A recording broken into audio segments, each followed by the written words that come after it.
Hello students, नमस्कार। Sunrise education में आप सभी का हार्दिक स्वागत है। और आज कल किसी कारणवश ये पेपर नहीं हो पाया था, तो आज बढ़ाते हैं। कोशिश तो ये रहती है कि लगातार किया जाए, लेकिन कई बार ऐसे भी काम आ जाते हैं जो टाइम नहीं मिल पाता, तो लगातार व्यूज भी ठीक आए तो इसको आगे बढ़ाते हैं। जो भी स्टडी कर रहे हैं उनको बहुत बहुत धन्यवाद, और दूसरे जो सब्सक्राइबर के लिए कोशिश करते हैं या शेयर करते हैं उनको भी बहुत बहुत धन्यवाद। तो आगे बढ़ते हैं हम। कल हमारे जो है 35 तक क्वेश्चन हो गए थे। अब नेक्स्ट में चलते हैं। RPSC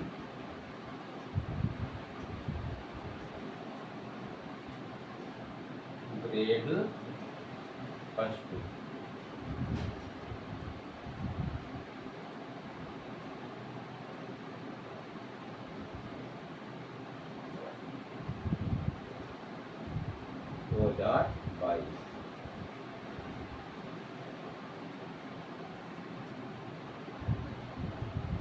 प्रश्न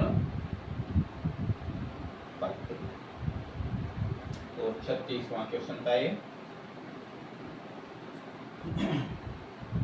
संसार में मनोरंजन के जनक, जैसे भारत में मनोरंजन के जनक तो GD सोडी नाम आया था ना, तो इसमें चलते हैं। संसार में मनोरंजन के जनक कौन थे? संसार में मनोरंजन के जनक कौन थे? तो पहला दिया इसमें जोसेफ ली।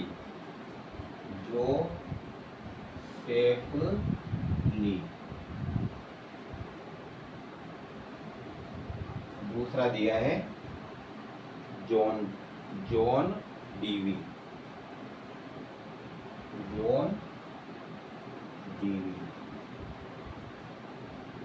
एक साथ ही शब्द दिया है, जॉन डीवी। तीसरा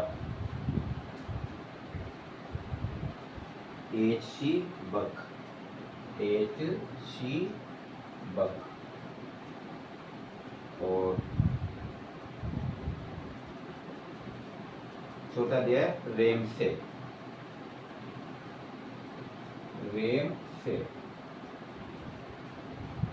तो इसमें से अगर आपकी स्टडी अच्छी है तो तुरंत आपको उत्तर इसका आ जाता होगा। तो इससे पहले हमने एक क्वेश्चन पढ़ा था जो इसी क्रमांक पे था, 34वें नंबर पे। भारत में मनोरंजन के जनक, तो भारत में मनोरंजन के जनक कौन थे? GD सोंदी। और इसमें कौन से? जोसेफ ली। तो इसके ये जनक थे। यानी संसार में मनोरंजन की जनक की जो परिकल्पना है वो सर्वप्रथम जोसेफ ली ने की थी। इसके बाद में मानव शरीर में सबसे छोटी अस्थि कौन सी है? 37वें नंबर पर क्वेश्चन याद होगा, अच्छी तरह याद होगी आपको। मानव शरीर में सबसे छोटी अस्थि कौन सी है? देखिए, प्रश्न पत्र में क्या होता है कि एक क्वेश्चन में बहुत सारे क्वेश्चन याद हो जाते हैं। जो एनाटॉमी कहेंगे, फिजियोलॉजी कहेंगे, तो मैंने पहले बताया था आपको, मैं बहुत सारे उसमें क्वेश्चन बता दूंगा आपको। तो मानव शरीर में सबसे छोटी अस्थि, तो इसमें आपको याद होगा, सबको ही पता है, स्टेपीज होती है जो कान में पाई जाती है। कान में 3 अस्थियां पाई जाती है। कान में 3 अस्थियां पाई जाती है। मेलियस, याद रखो, मेलियस, इनकस और स्टेपीज। देखो इसका तो मेलियस और इका इनकस।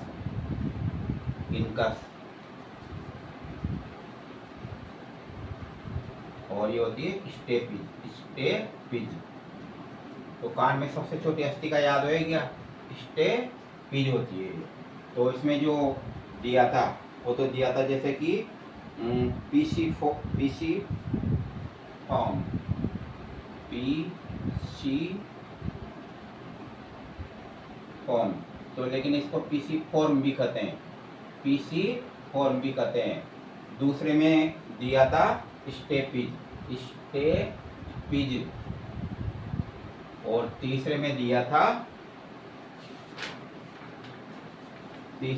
था स्केफाइड।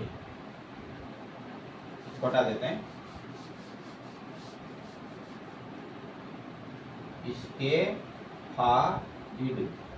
स्केफाइड। फोर्थ में दिया था मेलियस। तो आपको पता है ऐसे कौन सी है? स्टेपिज जो अस्थि होती है, सबसे छोटी अस्थि होती है। तो अब इसमें पीसी फॉर्म ये हथेली में पाई जाती है, याद रखें, हथेली। ये तो कान में पाई जाती है, सही, कान, कर्ण। और इसके फाइड जो है अस्थि, ये कलाई में पाई जाती है, कलाई में जो 8 अस्थियां रहती है उसमें से एक प्रकार है इसका है। तो याद रखना, बहुत सारी चीजें सो लगी इससे। पीसी फॉर्म कहाँ पाई जाती है? हथेली में पाई जाती है। ये हथेली है, ये वाला हिस्सा, तो इसमें पाई जाती है। और स्टेपिज कान में होएगी। मैंने एक बार फिर बता दूं, मिस कहा जाता है, कान की तीनों अस्थियों को मिस कहा जाता है। तो तीनों नाम याद होएंगे। और ये स्केफाइड ये कहाँ पाई जाती है? कलाई में। यहाँ पर जो है ये 8 अस्थियां रहती है, उसमें से एक अस्थि का नाम है ये। और मेरे से तो इसमें से कौन सा है? स्टेपिज राइट है। इस प्रकार से इस क्वेश्चन से बहुत सारी चीजें होंगी। हाँ, इसमें अब ये सबसे छोटी अस्थि, तो मानव शरीर में सबसे बड़ी अस्थि कौन सी है? फीमर। लंबी भी है और बड़ी भी है। तो सबसे बड़ी और लंबी अस्थि कौन सी होती है? कौन सी होती है? फीमर, जो जांग में यहाँ कमर से लेकर के घुटने तक पाई जाती है। तो मानव शरीर की सबसे बड़ी एवं सबसे लंबी अस्थि का नाम क्या है? फीमर है, याद रखना है, फीमर कहा जाता है इसको। और इस जो फीमर का जो हिस्सा होता है, तो कौन सी गुहा में फिट रहता है? ये जो फीमर है, इसका जो हिस्सा है वह एसिटाबुलम जो केविटी नाम की गुहा रहती है। कौन सी गुहा? एसिटाबुलम केविटी, याद रखना, एसिटाबुलम केविटी नाम की जो गुहा रहती है उसमें फिट रहता है किसका? फीमर का सिर। तो एक प्रकार की ये चल संधि है। तो मैंने पहले बताया था, जहाँ कहीं भी यदि इसका एनाटॉमी फिजियोलॉजी का क्वेश्चन आया तो उसमें आपको मैं बहुत सारी चीजें समझा दूंगा। तो ये गुहा का नाम हो गया, ये है ना। और दूसरा, ये दोनों अर्धान, ये कौन सी हमारे शरीर में 2 प्रकार की मेखलाएं, एक तो अंश मेखला जिसमें दोनों खंदे वाले हिस्से आते हैं, यानी हाथ भी इसमें आते हैं और खंदे भी आते हैं। और ये तो है अंश मेखला।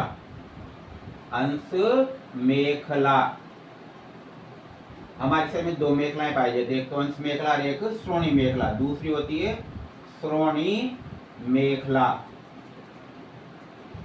इसमें दोनों जो कूलों की अस्थियां हैं, यानी ये जो भाग है ना, ये कमर वाला कूले वाला जो भाग है, हिप वाला भाग है, इसमें दोनों कूले की अस्थियां और दोनों पैरों की अस्थियां आती है। अब इसे आगना, ये दोनों जो है अर्धांश है, यानी श्रोणी मेखला 2 अर्धांशों से मिलकर के बनी होती है। और दोनों अर्धांशों के बीच में एक गुहा पाई जाती है। इस गुहा का नाम होता है प्यूबिस सिम्पाइसिस।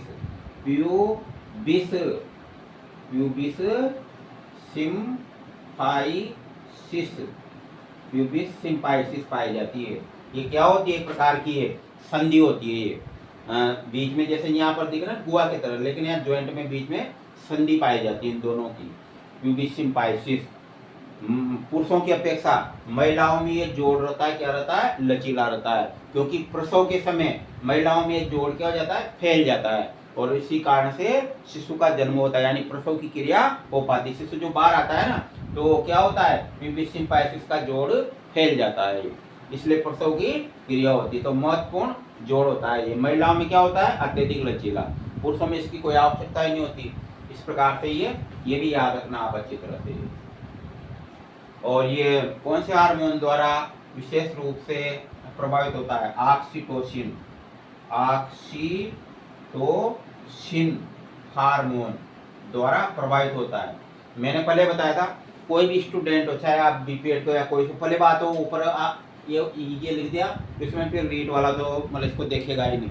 अन्यथा ये सबके होती हैं, रीट वालों के फर्स्ट ग्रेड सेकंड ग्रेड जो साइंस के टीचर हैं सबके लिए महत्वपूर्ण है, लेकिन वो जो आगे हेडिंग डाल दिया तो फिर वो इसको नहीं देखेगा। तो ये आप बीपीएड वाले भी हो तो अच्छी तरह से इसको देखे समझे, बहुत सारी चीज़ें इसमें सोल्व हो रही है मतलब, और आपको अच्छी लगे तो शेयर करना चाहिए मतलब, क्योंकि मैंने पहले बताया था अगर स्कोरिंग ठीक आएगा मतलब पढ़ाने का व्यूज आएंगे तो मैं इसको आगे बहुत अच्छी तरीके से समझाऊंगा, लेकिन मानव संख्या फिर 20-25 रहेगी तो मैं भी अपना टाइम को खराब करूंगा। तो इस प्रकार से तो अभी तो मतलब 1-2 दिन से देख रहे हैं तो मैंने बोला तो बिल्कुल आप लाइक जरूर करें, उससे ही होता है आप देख रहे हैं पसंद आ रहा है मतलब, तो मैं और अच्छी तरीके से इसको समझा सकता हूँ। लेकिन मतलब अपने जोर ही आता है कि वहाँ उसमें लाइक भी नहीं करे, वैसे से आगे बढ़ते हैं देखते तो वैसे तो कौन मेहनत करेगा। मैंने तो पहले बोला था मैं एक प्रकार से सेवा कर रहा हूँ, मुझे कोई इनकी लाशा नहीं है, जो स्टूडेंट जानते अच्छी तरह परिचित है, मुझे उसकी कोई आवश्यकता नहीं है, लेकिन मैं तो एक जो पढ़ने वाले स्टूडेंट है उनकी एक प्रकार से हेल्प कर रहा हूँ, एक परोपकार का कार्य मतलब ये। तो मुझे इससे क्या होती है दुआएं मिलती है, तो काफ़ी मतलब एक तरह से सुखी जीवन व्यतीत होता है, इसलिए मैं ये स्टडी करा रहा हूँ। ऑक्सीटोसिन जो हार्मोन है ये जो जोड़ होता है कौन सी ग्रंथि से स्रावित होता है, ऑक्सीटोसिन हार्मोन ये स्रावित होता है पीयूष ग्रंथि से। तो ये महिलाओं में जो आपने देखा हो कई महिलाओं को जैसे प्रसव पीड़ा होती है तो प्रसव पीड़ा के बाद उसको खा ले जाते हैं वो हॉस्पिटल में, वेट करते हैं भाई 1-8 घंटे बाद डिलीवरी हो जाए, नहीं होती तो फिर डॉक्टर कौन सा इंजेक्शन लगाता है, ऑक्सीटोसिन का इंजेक्शन लगाते हैं। इससे क्या होता है यहाँ पर कर्माकुंचन हो जाता है, और कर्माकुंचन होते ही जो है ना प्रसव की क्रिया सरलता से हो जाती है। एक इंजेक्शन लगाया फिर भी अगर डिलीवरी नहीं हो तो दूसरा भी प्रयास करते हैं, फिर 3-4 घंटे 8 घंटे बाद लगाने का, अगर उससे भी नहीं आया मतलब प्रसव की क्रिया नहीं, बच्चे का जन्म नहीं हुआ तो फिर क्या करते हैं सीधा ऑपरेशन करते हैं, जिसको सीजेशियन कहते हैं ना मतलब ऑपरेशन, तो वो किया जाता है, यानी ऑपरेशन के द्वारा फिर बच्चे का जन्म होता है इस प्रकार से।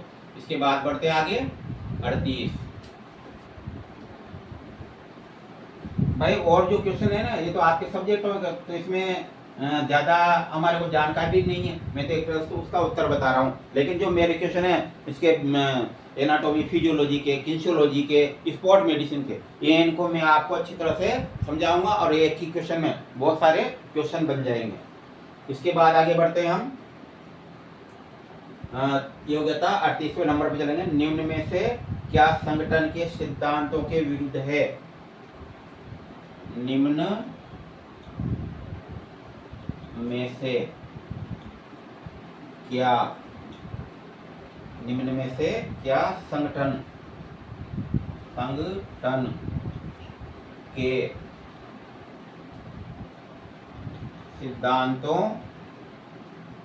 के विरुद्ध है।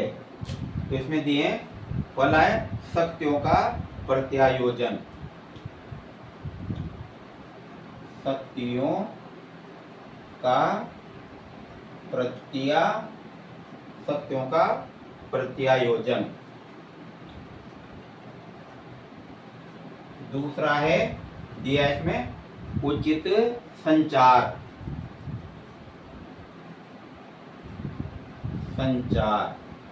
उचित संचार। और तीसरा दिया है उचित विकेंद्रीकरण,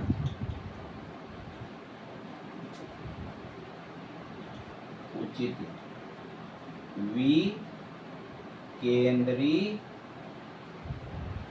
विकेंद्रीकरण। और चौथा दिया है अतिव्यापी प्राधिकरण, अतिव्यापी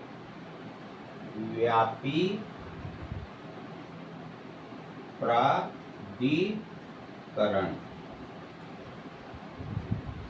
तो इसमें कौन सा उत्तर राइट है, ये अतिव्यापी प्राधिकरण राइट है। तो निम्न में से क्या संगठन के सिद्धांतों के विरुद्ध है, तो शक्तियों का प्रत्यायोजन सिद्धांत इसमें जो संगठन में बिल्कुल होता है।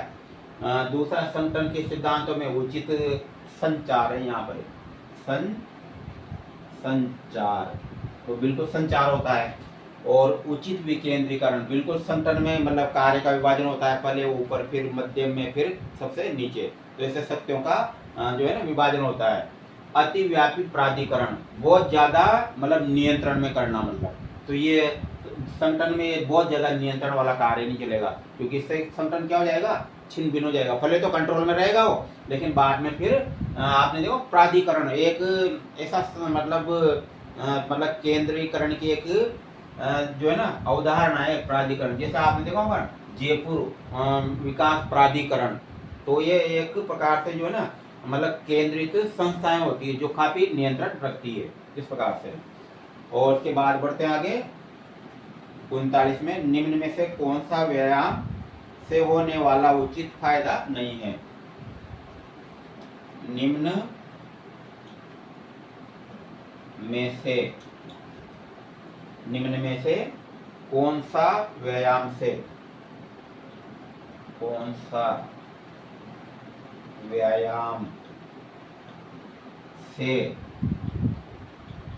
होने वाला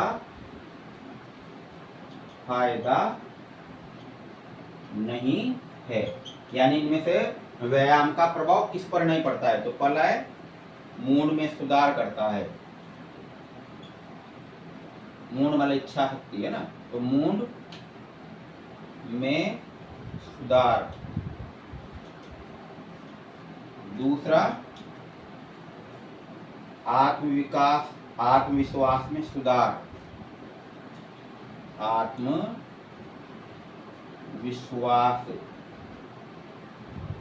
में सुधार। तो इसमें देखो निम्न में से कौन सा व्यायाम से होने वाला फायदा नहीं है। तीसरा देखना है आपको कौन सा उत्तर आता है। इसके बाद चिंता में सुधार करता है, चिंता में सुधार। और चौथा दिया है इसमें लचीलेपन में सुधार, लचीलेपन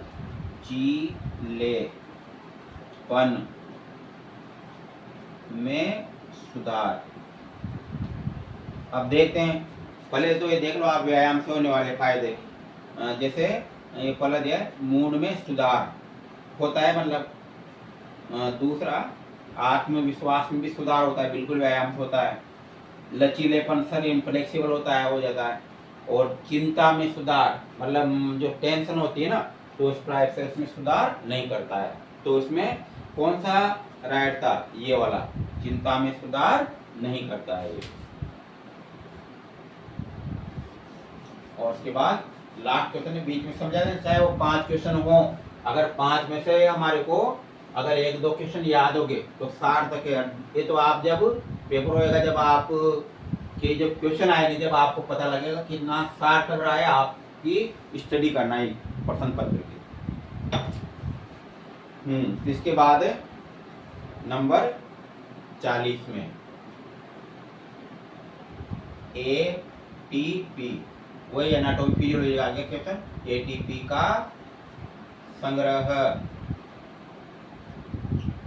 का संग्रह होता है, यानी एटीपी होते हैं, जानते हैं ना, एडिनोसिन ट्राइफॉस्फेट। क्या नाम पूरा, एडिनोसिन ट्राइफॉस्फेट। तो पहले देखते हैं फिर बाद में समझाऊंगा इसका पूरा। मतलब एक क्वेश्चन से आपको बहुत सारी चीजें याद हो जाएगी इसमें। तो इसके बाद देखिए इसमें पहला दिया है यकृत में, नंबर 1 यकृत में। अभी वो आपने अगर कोचिंग करके आए हो तो बिल्कुल आपको उत्तर याद हो जाएगा। तो यकृत में। दूसरा दिया मांसपेशियों में, मांसपेशियों में। और तीसरा जो दिया है वो है नसों में, नसों में। और चौथा दिया है, ये नसों का मतलब रक्त वाहिनियां से भी होता है, ऊतकों में, ऊतकों में। तो देखिए बताओ उत्तर किसमें संग्रहित होता है, यानी एटीपी का संग्रह कहाँ होता है, मतलब इन चारों में से कहाँ पर होता है ये। सोच लिया होगा, नहीं निकल रहा उत्तर, आप कल्पना करें किस में हो सकता है, किस में हो सकता है। तो बिल्कुल कहीं के तो हो गया, इसमें तो उत्तर ही नहीं बैठ रहा। तो बिल्कुल राइट है, क्योंकि ये भी वह विवाद का विषय बना था उस समय। इसको, इस क्वेश्चन को भी क्या किया गया था, डिलीट किया गया था। कारण क्योंकि इसमें से कोई उत्तर ही नहीं है। तो मैंने पहले बताया था ना, हमारे जो महान व्याख्याता रहते हैं, महान ज्ञानी व्यक्ति, तो ऐसा पेपर बनाते हैं तो उनको ये भी पता नहीं था कि इसमें उत्तर है भी कि नहीं है, मतलब। और जिनकी जो सैलरी आप देखो, मतलब गवर्नमेंट कर्मचारी के देखते हो आप, मतलब, और इनको तो विशेष रूप से फिर एकत्रित किया जाता है, मंगवाया जाता है, कहीं कई जगह से तो इनको मंगवाया जाता है कि भाई तुम चलो, तुम्हारी आवश्यकता है वहाँ पर और तुम पेपर बनाना। तो ऐसे महान व्यक्ति, अब इसमें से कोई सा भी उत्तर ही नहीं है, मतलब बताओ आप। तो उस समय पेपर बनाया हुआ तो कितने ज्ञानी व्यक्ति होंगे वहाँ पर। तो इसमें से उत्तर नहीं है, और सही उत्तर ये इसका है, जो आंसर है ना रियल में, ये है माइटोकॉन्ड्रिया। जबकि आपको याद है, आपको तुरंत याद आ गया कि माइटोकॉन्ड्रिया में एटीपी का संग्रह होता है, क्योंकि एटीपी को ये भी, हाँ कल इस पे दो, मतलब माइटोकॉन्ड्रिया को जो क्या कहा जाता है, पावर हाउस कहा जाता है, या शक्ति ग्रह कहा जाता है। क्यों कहा जाता है, एटीपी के नाम से तो है। जब हमारे शरीर में बहुत अधिक मात्रा में ऊर्जा उत्पन्न होती है, तो उस ऊर्जा को कैसे खर्च किया जाए, तो कुछ ऊर्जा तो हमारी जैविक क्रियाओं में काम आ जाती है, लेकिन जो ऊर्जा शेष रह जाती है उसको फिर, जैसे हमारे पास में बहुत अधिक पैसा हो गया, अब वो घर में भी ज़्यादा जमा करने के लिए बहुत हो गया, तो उसको कहाँ जमा करते हैं हम, बैंक में जमा करते हैं। ठीक उसी प्रकार से जब कोशिका के पास बहुत अधिक ऊर्जा हो जाती है, तो ये कोशिका उस ऊर्जा को कहाँ पर, माइटोकॉन्ड्रिया के अंदर संग्रहित करती है। किसके रूप में, एटीपी के रूप में, एटीपी के रूप में संग्रहित करती है कोशिका। तो उत्तर क्या होगा, एटीपी का संग्रह कहाँ होता है, तो कहाँ होता है, माइटोकॉन्ड्रिया में होता है ये। तो माइटोकॉन्ड्रिया की संरचना मैंने बताई थी आपको, पहले समझा चुका हूँ ये टॉपिक। तो माइटोकॉन्ड्रिया में क्या होता है, तो ऑक्सीकरण के फलस्वरूप, जैसे भोजन का ऑक्सीकरण होता है कोशिका में, और ऑक्सीकरण के फलस्वरूप जो ऊर्जा उत्पन्न होती है, तो ये ऊर्जा माइटोकॉन्ड्रिया के रूप में, देखो कैसे समीकरण देखो, C6H12O6 प्लस ये ऑक्सीजन जो श्वसन में ग्रहण करते हैं ना, ये कोशिका में जाकर इस भोजन का ये ग्लूकोज है जो अपन रोजाना भोजन में ग्रहण करते हैं। तो इस प्रकार से जो लास्ट में जाकर कोशिका में कहाँ बदल जाता है, जो भोजन है ग्लूकोज में, तो ये ग्लूकोज का ये ऑक्सीकरण करती है, जिसके फलस्वरूप यहाँ बनेगा CO2 प्लस H2O और प्लस 686 किलो जूल, ये ऊर्जा बनती है। और ये ऊर्जा जो है एटीपी के रूप में संग्रहित हो जाती है। इसमें से ध्यान रखना, कुछ ऊर्जा तो जैविक क्रियाओं में काम आएगी, लेकिन जो शेष रहेगी वह एटीपी के रूप में संग्रहित हो जाएगी। कहाँ पर, माइटोकॉन्ड्रिया में। तो इसीलिए माइटोकॉन्ड्रिया को क्या कहा जाता है, पावर हाउस, क्योंकि कोशिश जब आवश्यकता पड़ेगी, देखिए तो ये एटीपी जो है, एटीपी में फास्फेट के नाम देखो, एडिनोसिन ट्राइफास्फेट यानी 3 फास्फेट। तो इसमें फास्फेट के 3 समूह पाए जाते हैं। तो जब बहुत अधिक ऊर्जा उत्पन्न हुई तो काय में संग्रहित होगी, एटीपी में। लेकिन जब कोशिका को ऊर्जा की आवश्यकता हुई तो यहाँ से एक बंध टूट जाएगा, टूटते ही बहुत अधिक, ये बंध जब टूटते हैं तो बहुत अधिक ऊर्जा उत्पन्न होती है, तो कोशिका इससे ऊर्जा प्राप्त कर लेती है। तो ये कि ये फास्फेट गायब हो गया, मतलब ये क्योंकि ऊर्जा में बदल गया नहीं, तो लेकिन बदला फिर 2 रह गए, तो ये एटीपी तुरंत किसमें बदल जाएगा, एडीपी में, एडिनोसिन डाइफास्फेट यानी 2 फास्फेट रह गए, तो ये इसमें बदल जाता है। तो याद रहेगा ना अच्छी तरह से, एडिनोसिन ट्राइफास्फेट और एडिनोसिन डाइफास्फेट, इस प्रकार से अच्छी तरह आपको याद रहेगा ये। लेकिन क्योंकि आप जानते हैं भोजन के ऑक्सीकरण की क्रिया तो लगातार चलती रहती है, चाहे हम सोते रहे, जागते रहे, खेलते रहे, किसी भी अवस्था में, जैसे श्वसन में ऐसा चलता रहता है, हृदय की धड़कनें चलती रहती है, वैसे ही जो है, हाँ ये जरूर है, जब हम भोजन ग्रहण करते हैं तो 3-4 घंटे बाद जब उसका पाचन होता है तो फिर ऑक्सीकरण की दर बढ़ जाती है, तो फिर उस समय ज़्यादा होता है। तो अब जो कोशिका में ये क्रिया हुई कोशिका में, तो ये ऊर्जा उत्पन्न हुई, तो ये ऊर्जा उत्पन्न जो होती है ना ऊर्जा, वो फास्फेट के रूप में बदल करके और किसके पास आ जाती है, एडीपी के पास। तो एडीपी इसमें जुड़ जाएगा, एडीपी में ये फास्फेट जुड़ जाएगा। जो एडीपी में जुड़ेगा तो ये वापस एडीपी किसमें बदल जाएगा, एटीपी में। तो इस प्रकार से एटीपी का एडीपी में और एडीपी का एटीपी में परिवर्तन होता रहता है। इस प्रकार से ये जानकारी थी, बिल्कुल आपको अच्छी लगी होगी ये। मैंने बहुत अच्छी तरह समझाने का प्रयास किया, तो बिल्कुल आप जो है लाइक करेंगे तो ये क्लास आगे भी आपको ऐसे और समझाता रहूँगा। बाकी कल स्टडी करेंगे।